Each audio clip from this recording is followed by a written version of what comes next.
Yo la team, j'espère que vous avez la forme. Bienvenue dans cette nouvelle vidéo où aujourd'hui je vais vous expliquer les choses à ne pas faire si jamais tu es militaire et que tu veux investir dans l'immobilier. En gros, ce sont les erreurs qu'il ne faut surtout pas commettre et ça c'est super important. Alors la première erreur qu'il ne faut surtout pas faire, et ça j'en vois plein, mais plein le faire, c'est de chercher à louer une famille. C'est-à-dire que tu vas investir dans l'immobilier, tu vas vouloir louer à une famille, tu vas te dire ok super, le loyer va à peine rembourser le crédit tous les mois ou alors il va le rembourser. Ouais, super. Ok, tu fais cette opération-là, il n'y a pas de souci. Le seul problème, c'est que du coup, tu risques de te retrouver bloqué à cause de ton taux d'endettement surtout et de ton non-bénéfice sur ton projet immobilier. C'est-à-dire que la banque, si tu veux faire un deuxième projet, elle va te dire bah non monsieur, si vous voulez faire un deuxième projet, il faudra mettre 70% d'apport. Ok, il faut que tu fasses du bénéfice sur tes projets. Donc arrête de vouloir louer à une famille sur du long terme en nu, d'accord. Tu as une tranche de fiscalité à respecter qui est extrêmement importante. Tu vas avoir également une stratégie locative que tu vas devoir respecter si tu veux faire du bénéfice. Je te dis tout le temps, il faut cibler l'investissement à haute rentabilité avec les avantages que procure l'armée. Ça, c'est super important. Donc arrêtez de vouloir louer une famille en nu ou autre, d'accord. Focus sur les stratégies à haute rentabilité. Vous allez gagner du temps, vous allez gagner de l'argent et ça va pas vous prendre la tête tous les jours pour les locataires ou autres. Pas du tout, il y a des automatisations qui se mettent en place. Ensuite, alors je suis désolé si l'éclairage n'est pas top. Là, j'avais tout à l'heure un très bon éclairage. Et là, du coup, le soleil est derrière la maison. Du coup, la deuxième erreur, ça va être de mettre de l'apport dans un projet. Ça, c'est super important. Le fait de mettre de l'apport dans un projet immobilier, bah, au début, ça va pas te bloquer. Pas de souci, d'accord. Tu mets ton apport. Par contre, si tu veux un deuxième projet et que la banque, elle voit bah, que le premier, tu as mis de l'apport, forcément, elle va te demander de remettre beaucoup plus d'apport. Ok, et là, ça, par contre, ça peut te bloquer. Tu mets, 10 000 euros d'apport au premier, super. Tu vas devoir peut-être mettre 20 000 euros au deuxième ou au troisième. Ok. En plus de ça, l'apport, tu en as besoin. Admettons, tu mets les seuls 10 000 euros que tu as de côté, d'accord. Bah, le truc, c'est que si jamais ta voiture tombe en panne ou autre, t'es bloqué, tu vois. Donc, il faut faire super attention à ça. Donc l'apport, tu n'en mets pas, tu peux investir à 110% quand tu es militaire, surtout si tu es primo-accédant, tu n'as jamais fait de crédit immobilier. Donc là, fonce, t'investis sans apport. Ensuite, écoutez les non-investisseurs. J'ai mis mes petites notes ici. Donc, écouter les non-investisseurs, c'est quoi? Moi, c'est ce qui m'est arrivé. Alors, je ne les ai pas écoutés, mais en gros, quand je commençais à investir en immobilier, tu allais faire un tour à la popote, tu avais les CCH là, rongés, alcoolisés, là, dès mardi matin.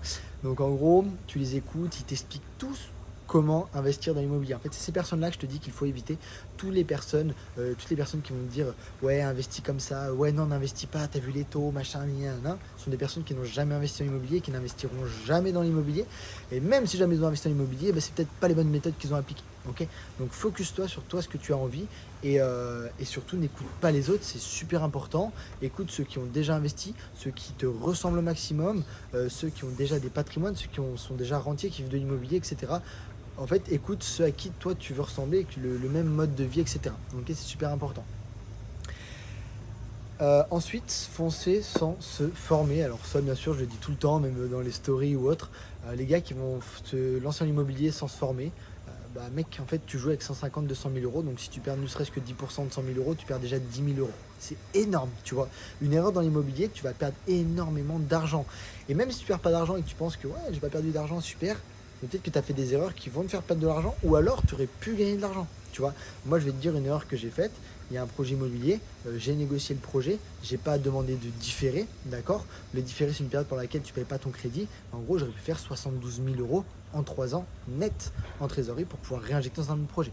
Donc c'est pas de l'argent que j'ai perdu, mais c'est de l'argent que j'aurais pu gagner. Ok. Donc ça c'est super important.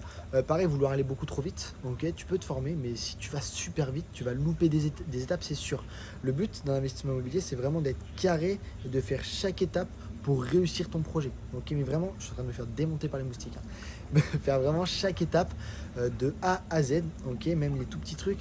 Il y en a qui vont se dire, ouais, la négo, je l'ai faite en face, machin, super, j'ai eu 5 000 euros de négo.